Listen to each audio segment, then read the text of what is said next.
Welcome to High Impact Growth, a podcast from Demagi for people committed to creating a world where everyone has access to the services they need to thrive. We bring you candid conversations with leaders across global health and development about raising the bar on what's possible with technology and human creativity. I'm Amy Vaccaro, Senior Director of Marketing at Demagi and your co-host, along with Jonathan Jackson, Demagi's CEO and co-founder.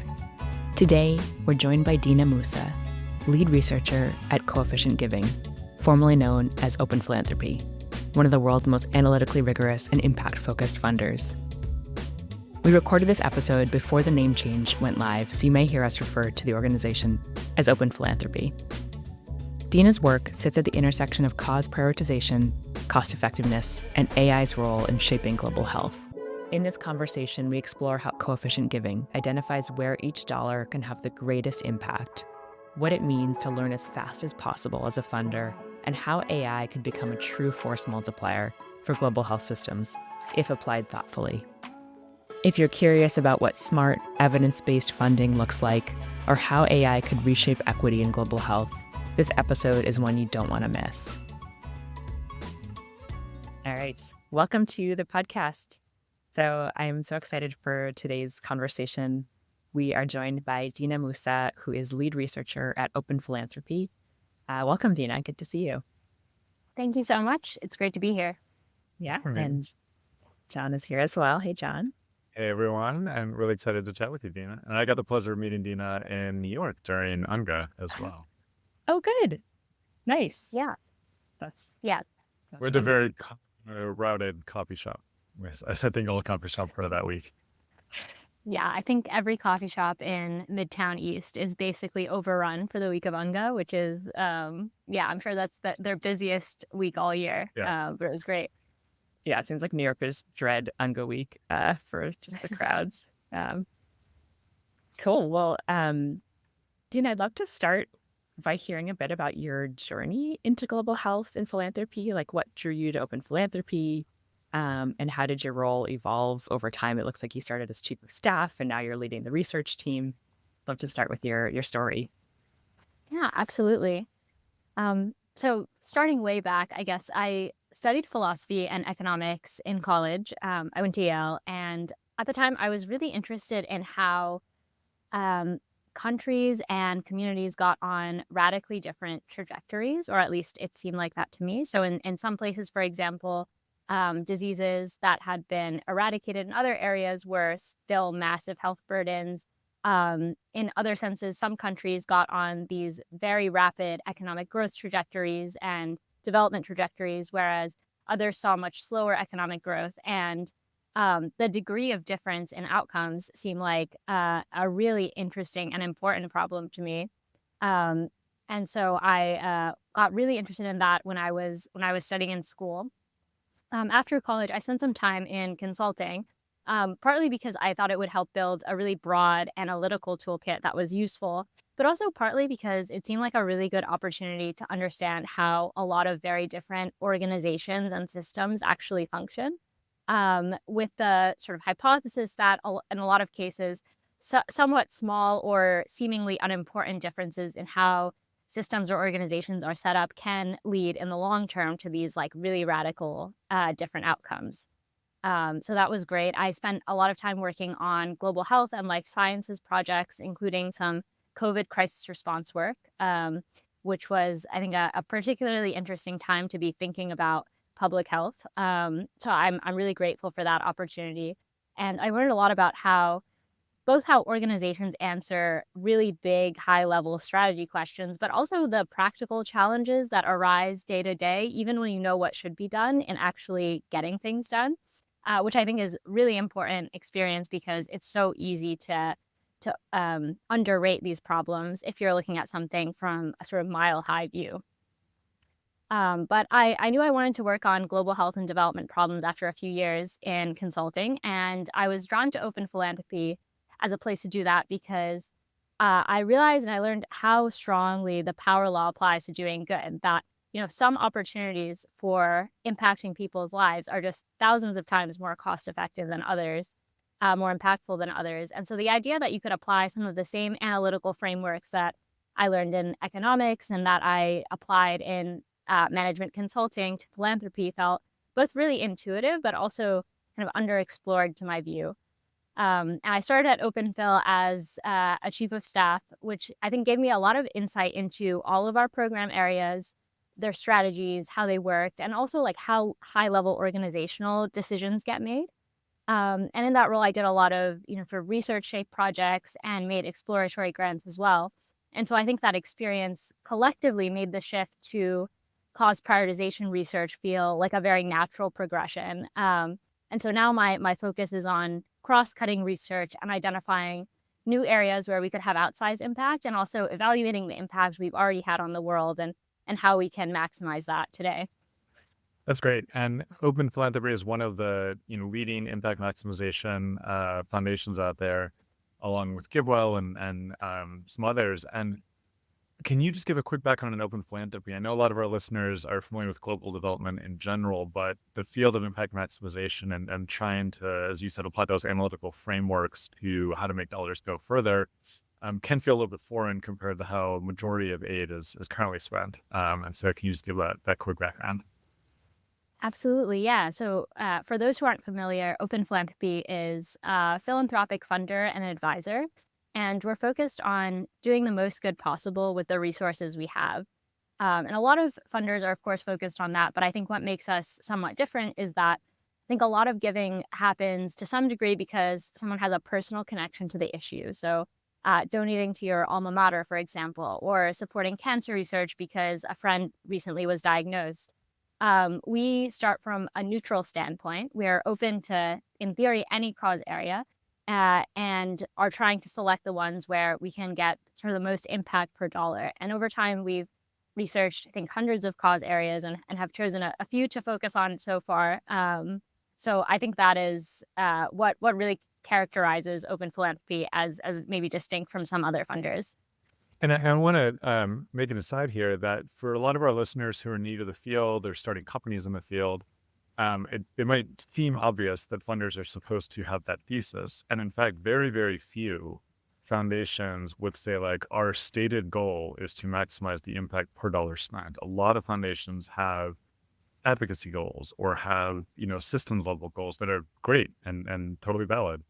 But if you think you're entering a rational market to sell, your improved intervention, which can be delivered at a lower cost, you really have to understand in your field, in your sector, are funders agreeing with the premise that like their job is to maximize the impact per dollar spent. And that is something that sets apart, I think, the impact maximization foundations in their claim, as you said, Deena, like any cause in theory, like how do we make the most good with the resources we have?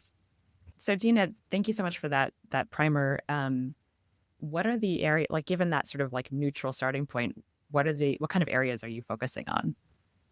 Yeah, so my work is focused on what we call global health and well-being, and this sits alongside two other broad areas of funding, one on animal welfare and one on navigating the consequence of AI development.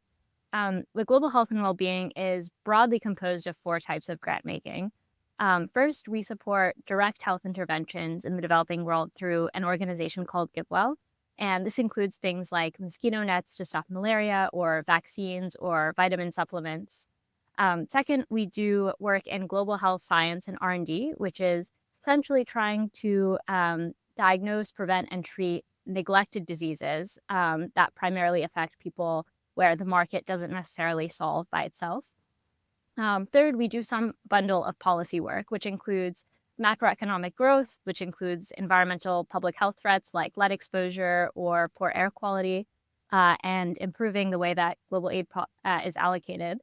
And then fourth and finally, we work on abundance and growth in high-income countries, which means trying to reduce rate-limiting factors on scientific and technological progress, working on things like housing reform, for example. Yeah. That's awesome. And I'm curious, like within those causes, what does like cause prioritization and cost effectiveness like research actually look like in practice? And maybe you could walk us through an example. Yeah, absolutely. So I'd say a key motivation to our work is that there are a lot of cheaply preventable problems in the world. So, for example, in many developing countries, people experience a lot of suffering from problems that can be addressed relatively cheaply. And these are problems that developed countries have already solved. And there's no reason in principle that the same approach can't work elsewhere in the world. One case is malaria, which has basically been eradicated throughout the developed world. If your grandparents grew up in the South in the US, they might have been at risk for malaria, but it isn't really around in the US today. But meanwhile, in the rest of the world, roughly 600,000 people die from malaria each year. And the vast majority of those deaths happen in Africa, and particularly to children under 5. And there are relatively well-tested ways to prevent deaths from malaria, things like mosquito nets, for example. And in this case, the best estimates we have show that we can prevent a child's death for on the order of a few $1,000s. So I think that is sort of the background with which we go into the cause prioritization effort. And I think in large part, we think about two main objective functions of our work. The first is improving health in terms of more healthy years of life. And the second is increasing income in terms of percent increases in income. And you can imagine using a lot of other things as a North Star for one's work. Some people think about terminal outcomes as things like access to education or a greater sense of agency or improved gender equality. This can vary significantly. But we look at health and income, I think, because we consider them to be pretty good proxies for things that enable you to live a good life in a foundational way that should flow into a lot of other things that you might care about. So if you are healthy and living longer and you have the money you need for the things that make you better off, you're more likely to be able to do a lot of other things as well. So when making grants, we try to model how much benefit we expect to get in the form of increases in health or income for every dollar spent on the grant. And we call this a social return on investment, or an SROI, sort of modeled after the private sector term of a return on investment. And across our cause areas, we have a sort of minimum bar for the benefit to cost ratio a grant should have for us to be willing to make it. And then on the whole, we try to set budgets for different areas of our work such that they are all able to make any grants that they can find that are above that bar. That is, we try to make it such that the social return on the last dollar spent in every program is the same. And so that there's no way you could move money from one program to another in a way that would do more good, if that makes sense. No, I'm smiling. Actually, one of my very first jobs right after I did some management consulting was actually at a firm that was looking at SROI. So just smiling to hear that term referenced. And I love just like the simplicity of improving health and improving income, like just like boiling it down to those two metrics just feels really, really clarifying. I'm curious, you mentioned malaria as one example, but could you share an example of a cause area where you've like recently either moved forward or decided to not move forward on something, and what did you learn in that process? Yeah, absolutely. So the method I mentioned above is really helpful when you're making a specific grant, but there's another framework we find helpful to compare broad areas where we have less knowledge and less of ability to model specific expected impact. We call it IMT, which stands for importance, neglectedness, and tractability. So importance is how many people does the problem affect and how intensely does it affect them. Neglectedness is how much attention and funding does this problem receive already? And then tractability is, are there clear ways for a philanthropic funder to make progress on addressing this problem? And I would say some areas are relatively strong on all three axes, whereas others might spike very highly on one or more areas. So a recent program we launched, economic growth in low and middle income countries, is an area that is very apparently important. I mean, getting a country on a trajectory to higher growth could yield significant positive benefits. But it's also an area that's very hard to get right and where there is conflicting evidence on what worked. And so that is a case where a strong conviction in the importance was critical to us being confident in the area. And I'm really glad we ultimately decided to make a bet on it as a program area. But that's an example of us sort of applying this framework to look at one area. That's great. And do you have an example of one that didn't quite meet that threshold across one of those dimensions? And can you share a bit about maybe why I think it's one of the criticisms, and we're huge advocates of impact maximization in this approach, and our new platform Connect is really focused in this area. But there is a lot of criticism of, oh, but you're picking these like super vertical, super narrow issues, and part of that's because a lot of systems level issues are very important and very hard, but they're not necessarily tractable. It's unclear. You can acknowledge that's a big problem, and then it can be unclear how to solve it. So I'm curious, do you have ones you got close on that you guys were like, almost, but we don't know how we could apply money to fix that problem, even though we agree it's a hugely important problem. Yeah, absolutely. I mean, sometimes we look at an area that seems perfectly reasonable and plausible, but there are sometimes like common pitfalls that we might fall into where we don't feel confident moving forward with a full program at the time. And there are also cases, of course, where at one point we investigate an area and we just don't feel comfortable enough, but we come back to it a few years later, and the something about the evidence base has changed, or we've gotten new information, and so at that point we might be more confident. So all that to caveat, just it's not necessarily one stagnant decision, but more of an evolving view on how it makes sense to approach an area. But with that said, I think some common reasons we might not move forward with something. One example is when the current evidence base just isn't mature enough yet.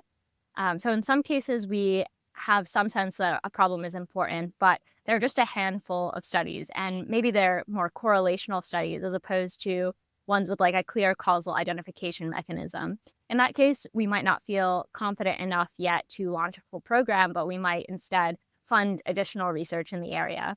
Or in other cases, we might think an area is extremely important, but we just can't identify really tractable ways of actually addressing that problem. So we can't find anything that we think quite moves the needle. Yeah, I would say those are common issues for programs to encounter. One example is we looked recently at whether we should launch a program on data for low and middle income countries. And this would be a general approach to improving data collection and validation and analysis on basic benchmarks for LMICs. But this is the kind of thing where I think you need a clear consumer for the data and a clear story for how it is updating them and how it is improving their decision making. And so I think that is one example where a full program right now and a standalone program might not be the right approach to that particular area. So that's one case where we might not get to yes the first time we look at something. Awesome. That makes a ton of sense. So it's like the evidence base just isn't there yet. Maybe you want to kind of revisit it later, or maybe like it's not clear like who's going to consume the work you're doing, and is it actually going to really like make a big impact at the end of the day. There's like many different factors that might kind of make you pause on something. So it's really cool to hear both of those examples of like when you move forward, when you didn't move forward. One thing that you've said is that you want to learn as fast as possible as a funder, which is such a cool statement and gets me like pretty jazzed. But I'm curious, as the lead researcher, like how are you structuring your research and your exploratory grants to make that possible? Yeah, absolutely. We keep a long list of areas, new cause area ideas that we'd like to look into. And these are things that members of the team might come across in their reading or research, or that might be suggested to us by people at or outside of Open Phil. We get together regularly and take another look at that long list and think about, what areas are particularly exciting, what might we want to pull up for more work.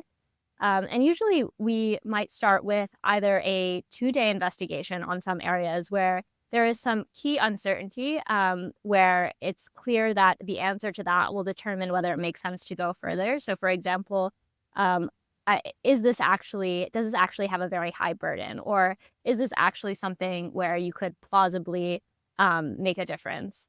And if that 2-day investigation looks relatively good, we'll then go on to do a shallow investigation, which is about 2 or 3 weeks of researcher time, and decide from there whether to do a more in-depth follow-up research projects on a particular crux, or often when an area looks promising, we might start making exploratory grants in the area, which can help us learn about the process of investigating a grant, which can sort of act as a forcing mechanism for us to start talking to lots of potential grantees in the space and to really understand what it would look like to be a program officer managing this budget.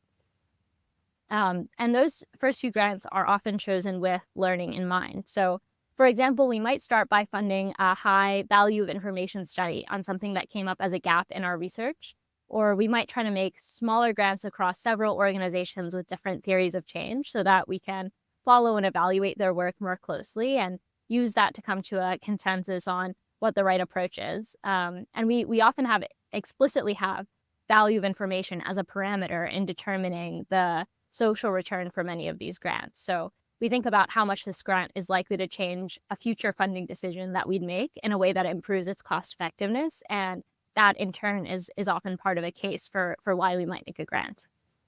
That's super cool, and it reminds me of a process that we use at Demogi called a design sprint, where you kind of like get a brain trust together for 3 to 5 days and like really try to tackle product problem by like looking at all the information you can, other product demos and things. Then by the end of the week, you're trying to come to a conclusion of like, do we think we can build this feature, in a meaningful way that can impact the customers? And so that idea of like kind of a cause sprint or an impact sprint to just get everybody together intensively and then kind of follow that up with a multi-week process sounds really cool. So this is all just super, super rich, interesting context and helpful for us to get a sense of like how Open Philanthropy is approaching these problems, and it feels like a really sophisticated, thoughtful, rigorous approach to. I want to switch us to talking about AI, which I know is top of mind for all three of us, I believe, and its role in global health and the future of work. I know this is something you've been doing some work and some writing on. And one example that you've been working on and sort of writing about, as my understanding, was around radiology. And radiology was once predicted to be a medical area that would get completely wiped out by AI because AI can read X-rays. But that hasn't been the case, right? We still have radiologists. Why is that? Absolutely. Recently, as I'm sure you all have seen, there have been a lot of conversations about AI and labor market disruptions. And many folks are trying to model and project forward different possible outcomes of AI development trajectories. And as I was reading through this work, I had a moment of deja vu. I remember there was a really similar conversation about 10 years ago about radiologists in particular. And it seemed really intuitive and compelling at the time. My understanding was that radiologists spend most of their time in a bunker, sort of, reviewing images that are fully digital and doing tasks that are highly loaded on pattern recognition, which is something that we know machines tend to be very good at. And so I recall there was a lot of conversation around the time of radiology being sort of the first harbinger of white-collar automation. That is one of the clearest use cases for where AI and even much earlier models could do the work of a professional. I had a scan done recently, and I know a radiologist certainly looked at it, or at least I knew that they signed off on the report. And so I wondered why those predictions seemingly hadn't manifested, and whether we could learn anything about that for the present moment. And I found that there are three main types of things that are keeping radiologists around today. And they are around. Demand for radiologists has recently reached an all-time high. Wages are quite high. The number of medical students who are opting into radiology as a path, among other options, is also consistently quite high as well. And so it doesn't seem like there has been any drop in desire for students to go into this field or demand for them. I think there are three main types of reasons for that. The first is a set of technical limitations of the models that are currently approved for clinical use. So, for example, models tend to perform worse in hospitals other than the one where they were trained. And in some cases, that's because they overfit on information that is true for that hospital, but not actually relevant medical information for the patient. One interesting example of this I came across historically is that a hospital might have, let's say, 2 scanners, one in a unit that contains more critically ill patients. That model might start to differentiate between the scanners. Maybe one scanner has a slightly different tint in the images that it produces. And it will use that information to help make its predictions. It'll notice that over time, if a patient has been scanned by the scanner in one unit, they are more likely to have a more serious indication, for example. And that might improve its predictions in that hospital. But of course, if you then take that model to a new hospital, that's no longer relevant information at all. And so you'll start to see the prediction accuracy dip significantly. And I think there are a lot of other sort of underrated technical reasons why a benchmark result of, 98% accuracy or comparable accuracy to a professional radiologist might not actually translate to, if you scale this up across many hospitals, you would get better clinical outcomes, if that makes sense. Um, the second set of reasons relates more to regulation and liability. So I'd say it's hard to know who should be at fault when an autonomous radiology model gets something wrong. And that's not something that medical insurers are really eager to take a gamble on at the moment. I think this is a combination of sort of institutional reasons, but also things that are quite rational from the perspective of regulation agencies and insurers, to be concerned about the type of concentrated and correlated risk that insuring a model across many, many patients would imply. And then the third set of reasons is more economic. So one example of an economic force that is sort of keeping radiologists in business is that this thing called Jevons paradox, which is this idea that as something gets cheaper, people might actually want more of it. And that's because they wanted more of it before, but they weren't able to consume as much as they wanted because the price was so high. So one case where this happened with radiologists was at some point they moved from analyzing physical slides to fully digital systems. And as you can imagine, this generally sped up their work. They got faster at analyzing each image in sort of the same way that you might imagine a very good AI assistant would help them do. But instead of causing a reduction in radiologists, it actually caused an increase in scans. And this is scans per physician visit. As the scans got, quote unquote, cheaper in radiologists' time to produce, people were able to demand more scans in each visit, and they did. And that could happen to a degree if AI significantly increases radiologist productivity as well. Of course, there's a point at which demand will be fully met and there's nowhere else to go. And that's more of a situation where if you see really radical increases in productivity or complete substitution. But to a point, it's not always the case that AI-assistive tools might reduce demand for humans. It actually could, in fact, increase demand for those jobs. That's super fascinating, Deena. And yeah, it's actually making me think about even my own behaviors, the things that I didn't used to do. Now I'm doing way more of deep research, right, with AI because I'm able to do it and it's free and it's fast, and questions I wouldn't have felt like I had capacity to even ask. I'm asking more of them. So it is changing behavior. I'm curious, from that story, what does that story tell us about how AI integrates into existing systems, and what should we be thinking about when it comes to global health and development from this story, and where do you see this going? Absolutely. I mean, I think it's a great case study in why this question of automation and of labor market disruption and of passing tasks over to AI needs a lot of nuance and care. I think it's great. It's very tempting to see a very good benchmark result and think, well, AI is already 98% as good or 200% as good as the average person who is doing this job today. And so, let the AI do the job, and this job is almost certainly not going to exist in a couple of years. But I think it's hard to predict the impact of AI on fields unless you take the time to really deeply understand those fields. What are all of the actual components of the job beyond the ones that are really visible? What are the hardest parts? What are the tail outcomes that are really important to get right, even if they only come up 1% of the time? What are the things that might make performance on a benchmark differ from the actual outcome you would get if an AI did this job full time over an entire year? And I think these are some of the questions that are much harder to ask and take a lot more, time and care to answer. And of course, also individualization across different fields, which is also, takes a lot of time to dig into. But I think these are really important things to consider as we think about these problems. Yeah, and I'd add, on top of that, Deena, the example of the radiology is trying to take an existing expert position and saying, can we use an AI to kind of replace the human labor or augment the human labor?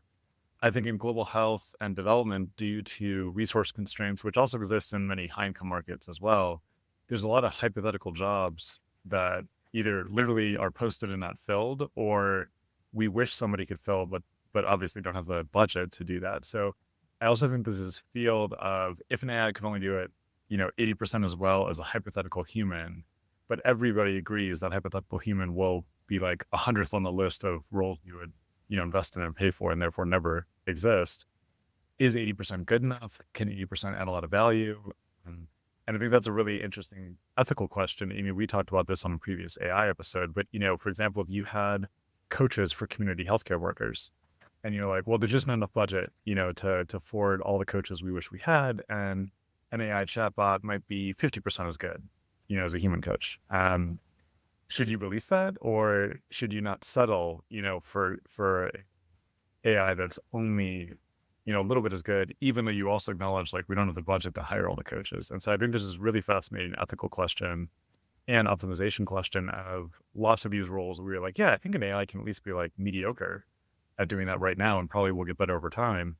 And we can all agree that that position is never going to get filled, or that position doesn't even exist in the first place. Versus the roles that are, this definitely exists, we're definitely going to pay for it. Could we pay an AI instead of a human? And I think those are like, serve as some really interesting, challenging questions on both sides. Yeah, that's a great point, Jonathan. And I think this is a distinction that is really under discussed when we think about what the societal impacts of AI will be. Often when we're talking about medical AI, for example, we're implicitly thinking about high income country settings where there are plenty of doctors maybe, and the AI is either going to help them do their job better or potentially replace them. But like you said, in a lot of lower resource settings, the alternative to a medical AI model might not be going in to see your primary care physician. It's maybe not going to the doctor at all, or making a really long trip to a hospital in your local city, or seeing a community health worker who is more stretched and across more patients. And in these contexts, I think the question of what AI can do and what gap it is filling is very different. And I think that makes these settings really exciting contexts to think about AI use cases.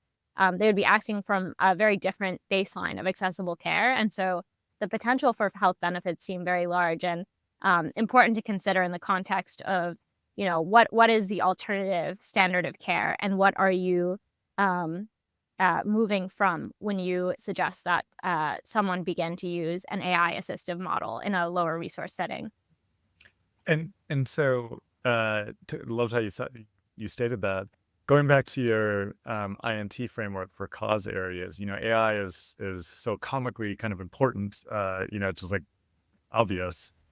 Lack of doctors is obviously a huge neglected problem, and then whether it's tractable or not seems tough. But AI, it's just changing so fast, and it's such a big horizontal thing in the world right now. Like, how do you think about AI within your framework of researching causes? Do you look at it sector specific? Or are you looking at it as a horizontal? Like, can you share about how you're just thinking about what Open Phil could be doing in this area? Yeah, absolutely. I mean, I think one way we're trying to approach it is by starting from what the capabilities of AI is and are projected to be, rather than starting from the problem and thinking about, what would the impact of AI be, and, trying to avoid shoehorning AI into situations where it might not be the most intuitive fit, but rather thinking about what bottlenecks are actually unlocked by AI. So, for example, you can get personalization at a much higher scale if you're using a chatbot than if you are using SMS text messaging. And I think these are cases where um, this can apply to a lot of different verticals. So I think we've been trying to think about this across all of the areas we work on, really, within health, within education, within agriculture. What are the real value adds of AI today? And also, in what direction is it heading? Because I think this is an area where you're seeing such rapid technological progress that you sort of need to be taking into account what is happening at frontier labs on a 3-month basis, on a 6-month basis, in order to stay ahead of the curve, and in order to ensure you're really looking at the most novel work. Thank you for that. I want to turn us to another area where I believe you've been doing research and writing, which is around low resource languages and AI and equity, which is something we've actually talked about a bit on the show in the past. So large language models perform worse in low resource languages, but fine tuning them can be relatively cheap. What's the opportunity that you see here in terms of healthcare access and equity with just improving how models perform in these low resource languages? Absolutely. And there have been, as you said, several studies showing that model accuracy is appreciably lower in languages where there is just less data out there for the models to have been trained on. And in cases like the ones we were just discussing, where you might deploy an AI triage or a diagnostic model, and that could act as a stopgap for someone in a lower resource setting where doctors are hard to come by, model accuracy really matters a lot. And it matters that the model can differentiate between, say, a pregnant woman experiencing swelling or bloating or inflammation or some other similar but very importantly different term. And with that said, collecting rich data sets of people speaking and writing these languages, and importantly about all kinds of topics, ranging from, very specific health vocabulary, for example, can help improve the accuracy of these tools a lot, is my sense. I think one reason why this is interesting is I think it's an example of technological path dependency, which is this general trend that new technology is built with its local context in mind, whether that's implicit or explicit. And this makes sense because often the first customer or user base is going to be in the country where the technology is developed. But this means that even when technology makes its way to lower income countries, it's not quite right for their purposes. And so thinking about small ways we can ensure that the technological path that AI is one that will benefit lower income countries as it develops seems like it would be very high return to me, especially if you believe that AI is going to continue to progress at its current rate.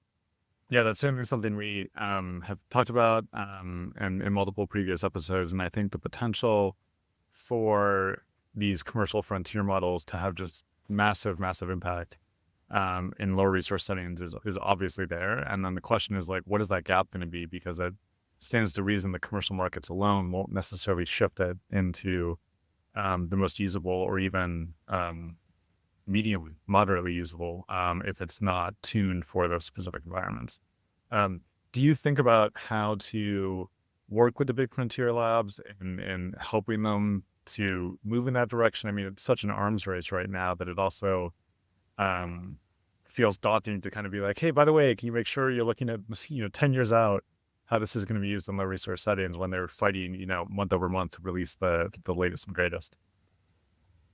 Yeah, absolutely. I mean, I think there are really understandable reasons why the natural priority of a lot of, private sector companies or companies working on frontier AI or generally any form of new technology are going to naturally be guided by what their current or prospective user base is going to be thinking about. And so, like within a sort of profit incentive model, lower income settings are just usually not going to be top of mind. I think we see that across a lot of different fields um, in terms of R&D. But I think this means that there is a role for philanthropy or other public and social sector organizations to find ways that are relatively low cost, but could significantly shift the trajectory of this technology. And I think that is one reason why improving training on low resource language data sets seems quite compelling to me. And I think it's certainly worth organizations spending more time thinking about problems like this and what are other ways that we could hopefully influence the trajectory of technological development in a way that makes it more useful for a broader swath of people. And I'm curious, are there other examples of ways that you could see philanthropy shifting this trajectory? Yeah, I mean, one other example that comes to mind is benchmarks and evaluations, and these are often constructed, in higher income countries with sort of high income country private sector use cases in mind. In part, just because that is what the people making the benchmarks are most familiar with, which certainly makes a lot of sense, and also in part because these are often the first users of a lot of these models, and so you want to prioritize benchmarks for the people that are going to use it first. But I think one thing that, public and social sector entities, or more generally people who care about ensuring that this technology is fit for purpose in lower resource settings as well, could do is think more about what kinds of benchmarks or evaluations would an LMIC government really care about. What are the different types of use cases that might apply in these countries or settings that we aren't thinking about today, but where having really good evidence on how capabilities are progressing would be quite important in the future, maybe for regulatory reasons or generally just for producing an evidence base that makes us confident in using AI in those settings. I love that, Deena. That's actually an area I hadn't thought too much about. But yeah, whenever these AI models come out, you see like, did it pass the LSAT or the MCAT or these but yeah, what is the relevancy for other contexts? Yeah, thank you for sharing that. You mentioned government in there, and obviously you're coming from the aspect of, or the angle of philanthropy. How do you think about the roles that like philanthropy should play versus governments or companies in addressing this gap in how AI models are developed? Yeah, I think this is a hard question in part because the field is so nascent and so rapidly developing. So there aren't quite, solidified roles for different types of institutions to play. Of course, a lot of AI progress is going to happen in relatively well-resourced companies, and so there's a question of how do public and social sector entities, work with frontier labs or work with the rate of technological progress, and ensuring that their work is not, parallel, in which case it's going to be outdated very quickly at the current pace. So I think that is quite important. And in general, I think more coordination between organizations thinking about these questions is important. And I know there are certainly some organizations that have already started thinking about how to play that role. But I'm excited to see more conversations like this, where folks discuss how they are thinking about approaching this issue from a social good perspective, and try to align the efforts that we're doing in that direction. Yeah, thank you for that, Deena. And I think this is a great kind of like deep dive into a few of the areas that you've been looking at. And I want to zoom out a bit. So if you look 5 to 10 years into the future, what are the emerging applications of AI in global health that give you the most hope? Absolutely, yeah. I think that the answer to this, of course, could change a lot in the next 5 to 10 years, given the rate of progress that we've seen recently. But with that said, I am excited about thinking about AI as a force multiplier on human capital, particularly in low and middle income countries. And this might mean making it significantly easier for government bureaucrats to execute a budget more efficiently, or for doctors to see many more patients in a day, or for pharmacies to know exactly what to stock and when. But I'm especially excited for it to make individuals trying to perform these roles more effective and more efficient in a lot of different ways. And I'm really excited to see what new use cases arise in the next few years as well. Yeah, I'll second that. Deena, and the example you gave with the pharmacy kind of goes back to what we were talking about with like, there isn't a role that exists today, which is like, let me look at real-time market prices of all the drugs I commonly buy. Let me look at, 24-hour data to forecast what I'll need, and let me try to optimize a buying pattern, and when should I place my order this month? And so that's like obviously AIable. Even with today's LLMs, that would probably get it pretty good. And so I think there's just a huge amount of amplification we can do, not job replacement, but assisting existing jobs, existing bureaucratic workflows to be way more efficient, and more real time, more analytical in a way that is just totally implausible to do today. But with an AI, is like easy to rerun that analysis every single day and be like, okay, press order, today. Yeah, absolutely. I think there's a lot of work that can be really exciting, even with today's LLMs, exactly like you said, that could, significantly increase the amount of information folks have access to and are able to act on. On the flip side, what are some of the risks or like unintended consequences that are keeping you up at night? I am concerned about the broader safety risks that could be posed by highly capable AI. And I do worry a little bit about getting really excited about, specific global health and development use cases, which maybe makes us excited too quickly about work that has a lot of, bigger potential ramifications or consequences that are hard to foresee. So that's one broader worry, though. I guess almost on the flip side, I also worry about getting too excited too quickly about benchmarks and what they imply about the rate of progress, and starting to deploy a lot of this technology, too quickly, or jamming it into use cases that aren't quite appropriate, or letting it distract from things where we have much deeper evidence base on what we know works, before we actually know, how well does this work on clinical outcomes, not just sort of more removed benchmark. So I guess two somewhat countervailing worries, but I think both of them concern me a bit when I think about AI in the next several years. I know that makes a lot of sense, and I think it's something I'm even mindful of in myself, where like I feel myself feeling very excited and very optimistic, and then it's like, okay, there's so many ramifications that I'm not like, I need to be creating space to be mindful of thinking those through, but it's hard to hold it both at the same time, I think. Um, so to close us out, I'm curious, what's one thing that you wish global health leaders understood about how AI is going to be shaping the field? Yeah, I think one point I'll make is that I think it's important not to presume the answer here. So rather than looking at an existing process or a problem and asking, how can we use AI to solve it? Instead, starting from thinking about what is special about AI, where is it likely to be most and least helpful in unblocking existing issues, and go in that direction. So I think it's important not to be, sort of hammer in search of a nail when we think about AI. I think it's a really really exciting, really top of mind, and rapidly developing piece of technology, and so it's natural to be trying to think about, what ways we can use it, but I think it's also important not to start by presuming that the answer will be incorporating AI into existing processes. John, I'm actually curious if you have an answer to that question as well, which is like, what do you wish global health leaders understood about how AI will shape the field?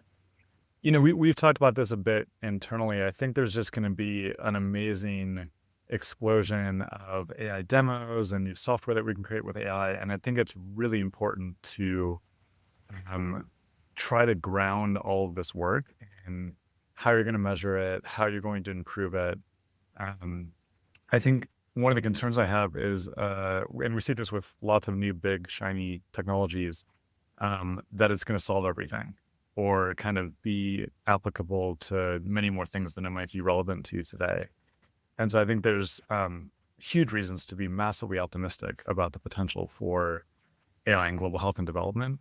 But I also think it's got to be coupled with, as Deena said, like still doing what we know works, even if it has nothing to do with AI, still making the right smart investments, and not getting caught up in kind of the next shiny thing.